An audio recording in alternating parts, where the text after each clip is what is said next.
The Galactic Council Chamber was one of the grandest places ever built in space. It floated above the silver moon of Aurealis, shining with soft blue light and filled with voices from dozens of species. The hall could hold thousands, but today it felt even larger, quieter and colder than ever before. Everyone was waiting for the humans. The air shimmered as the human delegation entered. The sound of their boots echoed across the marble floor. There were only 5 of them, but somehow they carried the weight of an entire world. At their front walked Admiral Lucas Grant, tall, calm, and unreadable, wearing the dark gray uniform of Earth's Defense Command. Beside him was Ambassador Claire Morgan, whose steady gaze had met alien leaders in dozens of peace meetings. The council chairman, an insectoid being named Varex, watched them approach. His mandibles clicked in irritation. He wanted this meeting over quickly. Humans, he thought, always asked for more time, more understanding, more patience. But the rest of the galaxy had run out of patience with Earth. Varex rose from his high seat and spoke through the translator field. His voice sounded harsh and sharp even after being softened by the machine. "Representatives of Earth," he began, "this council has waited too long. You were invited here to accept the disarmament terms. Your fleet expansion has crossed the limits of peace. The balance of the galaxy is at risk." Lucas did not answer right away. He simply looked at the long curved table of alien leaders. Some were aquatic creatures inside floating tanks, others metallic beings whose bodies glowed faintly. Many avoided his eyes. Ambassador Claire Morgan took a slow breath. "Chairman Varex," she said evenly, "Earth's fleet expansion is for defense only. You know that humanity faced 3 border incursions last year. We lost colonies. We lost civilians. We cannot disarm while others grow stronger." Varex's claws tapped the desk. "Excuses," he hissed. "Your so-called defense threatens us all. You humans multiply, build, and arm faster than any known species. You think we do not see your factories, your shipyards, your new weapons. This council offers you peace, but you answer with fear." Lucas folded his hands behind his back. "Fear," he repeated. His voice was low, quiet, but the entire hall could hear it. "If we feared you, we would have stayed silent. But we came here. We came to talk." Several alien delegates whispered among themselves. One of them, a scaled creature from the Dravic Empire, spoke next. "You humans misunderstand. The Council does not wish to harm your people. We only ask that you submit your fleets for inspection and agree to remove your orbital defenses." Claire's eyes turned colder. "Submit?" she asked softly. "You mean surrender? You want Earth helpless?" "No," the Dravic replied, his tone firm. "We want Earth safe under our guidance." The humans looked at each other for a brief moment. Lucas gave a small nod. Claire reached into her briefcase and pulled out a copy of the proposed treaty, printed on transparent sheets. She placed it gently on the table between them. "This," she said, "is not peace. This is control. You say you fear war, but what you fear is independence. You fear that humans can stand on their own." Varex leaned forward, his antennae trembling. "If you refuse to sign," he said, "then the consequences will be grave. The Council will be forced to treat your world as a threat. Do not forget how small your planet is compared to the great powers around you." Lucas smiled slightly, though his eyes stayed hard. Small worlds can still cast long shadows. The translator drones floated nervously above their heads. For a moment, no one spoke. Even the distant hum of the station seemed to fade. Finally, Claire gathered the treaty papers and folded them once, then again. Her voice stayed calm, almost too calm. "Then I suppose peace was never the goal." She stood, placing the folded treaty into her case. "Admiral, we are done here." The 5 humans turned and walked out of the chamber.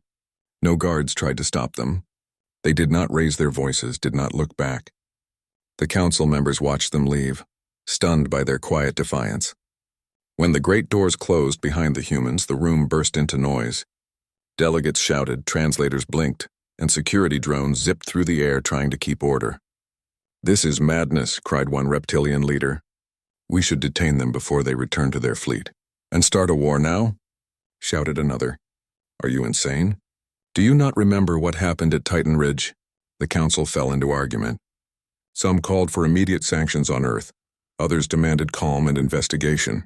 But through all the noise, one emotion spread through the hall: fear. Fear not of the humans' weapons, but of their silence. Hours later, as the alien ships began to leave orbit, the human shuttle moved quietly away from Orion Station. Inside the shuttle, the small team sat in silence. The stars outside looked cold and sharp through the window. Claire finally spoke. They were never going to agree, were they? Lucas shook his head. No, they wanted us to bow, not bargain, she sighed. I tried. I really did. I thought reason might reach them. Reason doesn't work with those who believe they own the stars, Lucas replied. He looked out the viewport, watching the glow of Earth's distant sun far away. But we'll remind them. Not through words, not through threats. Through silence. What now? Asked one of the younger officers, his voice uneasy. Now, Lucas said, we prepare. Tell the fleet to return to home space. All units, quietly. The officer nodded and started sending coded signals through a secured line. The humans had their own network. Hidden frequencies, dark channels, silent beacons across space. The Council might have ships and numbers, but they didn't have unity. Humanity did. Claire leaned back and closed her eyes for a moment. Her heart felt heavy. She had seen enough wars in her lifetime. She had believed the galaxy could be better, that civilizations could live without constant fear of the next battle. But as the Council's threats echoed in her mind, she knew the truth. They would never accept a strong humanity. They would always see Earth as a danger to their control. When the shuttle entered hyperspace, the view outside blurred into streaks of white light. Lucas stayed silent for a long time before finally saying, they'll try to make the galaxy believe we were the aggressors. But history will remember who tried to force peace at gunpoint. Back on Orion Station, the council chamber remained in chaos. Varric stood at his podium watching the others argue. His advisors whispered in his ear, suggesting blockades, sanctions, or even coordinated military action. He waved them away. Not yet, he said softly. Let them return to their world. Let them think they can hide. We will gather our fleets and strike when they are unprepared. But deep inside, Varric was not as calm as he looked. There was something about the humans that unsettled him. The way they looked at him with quiet confidence. The way they left without a word. They had not begged, not threatened, not pleaded. They had simply walked away. He had seen many species defeated in council before, begging for mercy or shouting in anger. The humans were different. They accepted nothing, and they feared nothing. One of his aides asked carefully, Chairman, what if the humans are preparing for war? Varric turned, his compound eyes glinting in the dim light. Then they will learn what true war is, he said. But his voice lacked strength. Even he did not believe his own words. On the journey back to Earth, Lucas received encrypted updates from hidden outposts. Human fleets across the frontier had already gone silent, switching to passive mode. Civilians were being moved from vulnerable colonies to safe zones. It was happening faster than anyone could imagine. The humans had prepared for this day long before the council ever gathered. Every colony, every shipyard, every satellite was ready to act if the peace talks failed. Claire looked at the glowing data screens and said quietly, So it begins. Lucas nodded. Not war, he replied. Not yet preparation. Let the galaxy talk. Let them think we are retreating. They won't understand until it's too late. The stars continued to move past the ship as it headed home. The galaxy was vast, filled with empires that had existed long before humanity reached the stars. But now those ancient powers were afraid, not of destruction, but of what humans might do when they stopped talking. Somewhere deep in the blackness between systems, a coded signal pulsed once, twice, then vanished into the void. Across hundreds of human ships, the same message appeared on their hidden displays. Stand by for orders. Peace talks failed. Maintain silence. The officers and crew who read it said nothing. They simply nodded and went back to work. Engines were tuned, weapons checked, communication lines sealed. The silence spread, heavy and deliberate like the deep breath before a storm. And across the galaxy, alien leaders who had demanded Earth's surrender now felt a strange chill. The humans had left the council chamber without shouting, without threats, without anger. But the quiet way they walked out spoke louder than any words ever could. They realized too late that when humans stopped talking, it meant something far worse than war. It meant that humanity had made up its mind. The Galactic Council chamber was still restless even days after the humans had walked out. The echoes of that meeting lingered like a cold wind that refused to fade. The alien leaders who had once spoken with arrogance now spoke in quiet, nervous tones. Rumors had begun to spread across the stars. Rumors about Earth, its silence, and the movements of its fleets. In a grand tower on the city world of Zenthar, Chairman Varric sat in his private office. His insectoid body leaned forward, claws tapping the surface of a glowing console. Reports streamed in from every sector. Human ships had vanished from patrol routes. Trade routes once filled with Earth's merchant vessels were now empty. Even the human colonies that had been in open contact with other species had gone dark. One of his aides entered the room. A thin avian creature named Relin. "Chairman," he said, "we've confirmed that all human communication networks have gone silent. They have cut every link to the central trade relay. Even the human ambassadors stationed on other worlds have disappeared." Varric turned slowly. "Disappeared? How?" "They boarded transports 2 days after the meeting and returned to their worlds. No response since then." Varric stared at the swirling stars through the tall glass window. "They are hiding something," he muttered. "They think they can frighten us with silence." Relin hesitated before speaking again. "Chairman, the Dravic Empire has already moved 2 fleets near human space. They claim it is for security, but their actions are aggressive." "Let them be aggressive," Varric said bitterly. "Let someone else test Earth's patience for once." But deep inside he felt uneasy. There was something about the humans' calm that disturbed him. They had not shouted or threatened. They had simply left. It was not the reaction of a frightened species. It was the reaction of one that had already made a decision. Meanwhile, far away on the icy world of Tarvin Prime, the Dravic High Command gathered. Admiral Korvac, a huge reptilian creature with green scales, paced before a holographic map of human-controlled space. "The humans have gone silent," he said to his officers. "This is our chance. We can strike their border worlds before they regroup." One of his lieutenants looked unsure. "Sir, the humans have powerful defenses. Their colonies might appear empty, but we cannot know what lies beneath the surface." Korvac growled. "They are disorganized. They hide because they are weak. The Council has already declared them unstable. If we act now, we will be heroes." He turned to his communications officer. "Send word to the fleet.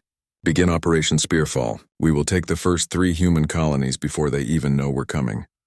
As his ships prepared for war, far away in the shadows of deep space, another conversation was taking place. Inside a dark conference room beneath Mars, Admiral Lucas Grant stood before a group of officers and scientists. The walls glowed faintly with blue light from hidden data screens. A soft hum filled the air as projectors displayed star charts. General Nora Blake, a tall woman with silver hair and a firm expression, stood beside him. "The Council is panicking," she said. "Our intelligence confirms at least 5 fleets are moving closer to our borders. The Dravic are leading, but the Valarian core systems are also preparing." Lucas nodded slowly. "Good. That means they're predictable. They'll make the first move." Claire Morgan was there too, sitting quietly at the table. She had exchanged her ambassador's dress for a dark field uniform. "The Council believes we are hiding in fear," she said softly. "They don't understand that silence is our signal." Lucas turned to his officers. "The plan stays the same.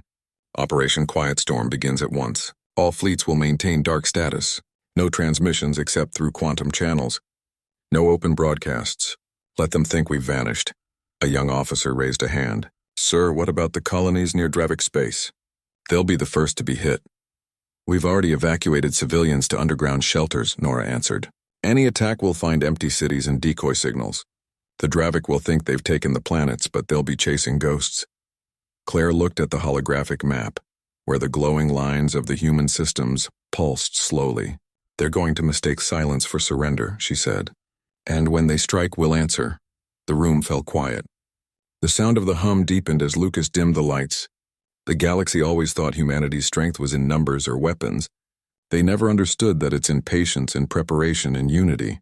"We'll give them one more chance to back down. After that, we show them why peace should have been their choice." Across the galaxy, messages spread among alien diplomats and military leaders. None came from Earth. Every other species tried to guess what humanity was doing. Some said Earth had gone into lockdown because of internal collapse. Others whispered about a secret weapon being built under the oceans of Earth or deep beneath Mars. The more they guessed, the more afraid they became. On the world of Silvaris, the Valari High Chancellor spoke to his advisors. "Do we join the Dravic in their attack?" he asked. His defense minister, a pale being with soft glass-like skin, shook his head. "The humans may be silent, but they are not defeated. Every empire that has fought them in history has learned that lesson the hard way." The Chancellor frowned. "You think they would dare strike back against all of us?" Yes, the minister said simply, because they do not fear death as we do. They only fear failing each other. At that moment, deep within human space, the hidden fleet prepared. Thousands of ships, battle cruisers, carriers, and stealth vessels floated in the black between stars.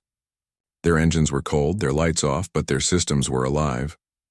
In the command ship Resolute, Admiral Lucas stood on the bridge, staring at the dark screen before him. No signals, no transmissions, no chatter, only silence. One of his officers reported quietly, "All squadrons report dark ready status. Communication line sealed." Awaiting orders, Lucas nodded. "Maintain position. No movement until we confirm enemy action." Outside the ship's window, the stars glowed faintly against the endless dark. It was peaceful, almost beautiful. Yet everyone on that ship knew peace was only the surface. Meanwhile, the Dravic fleets jumped through hyperspace toward human territory.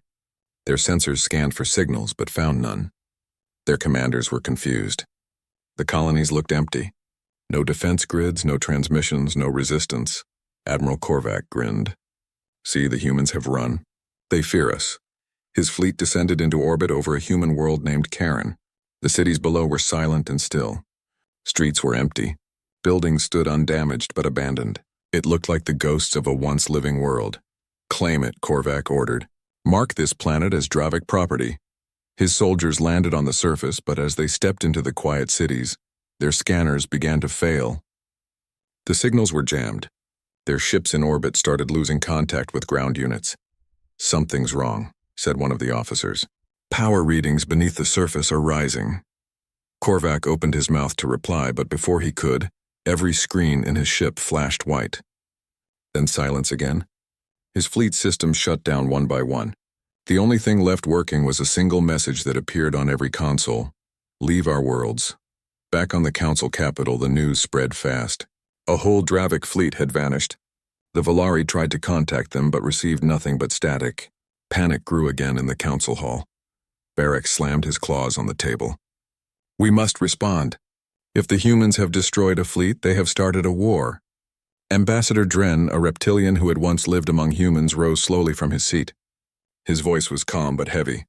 "No, Chairman. The war began when you refused to listen. The humans warned us. They never fight for pride. They fight to end threats." The council room fell silent. Many remembered the battles of old, the times when humanity had fought against overwhelming odds and refused to break. One younger delegate whispered, "What if they strike us next?" Verax looked around, his pride crumbling. "We are the council," he said, though his voice trembled slightly. "We have more ships, more power, more worlds. But they have more courage," said Dren quietly. The meeting ended in confusion. Some wanted to attack again. Others wanted to seek peace. No one agreed. And as they argued, the human silence continued to spread across every corner of the galaxy. In the dark of space, Admiral Lucas stood on his bridge, watching the stars. "They've made their move," he said quietly to Nora Blake. "They struck first." She nodded. "And now the galaxy will learn what silence truly means." Lucas turned toward the screen and gave his final command for the day. "Hold positions. We will not fire until they force us. But make sure every captain knows we will not be victims." The officer nodded and relayed the message through secure channels. Across thousands of ships, human crews prepared without a word. They had no need for speeches or fanfare. Every soldier, every pilot, every engineer knew what was coming. The galaxy watched, waiting for the humans to speak again. But humanity said nothing. No threats, no warnings, no cries for peace. Only quiet movements, quiet planning, and quiet strength. The silence of Earth was spreading like a shadow across the stars. And those who had once thought humans were reckless now began to wonder if maybe silence was the scariest answer of all.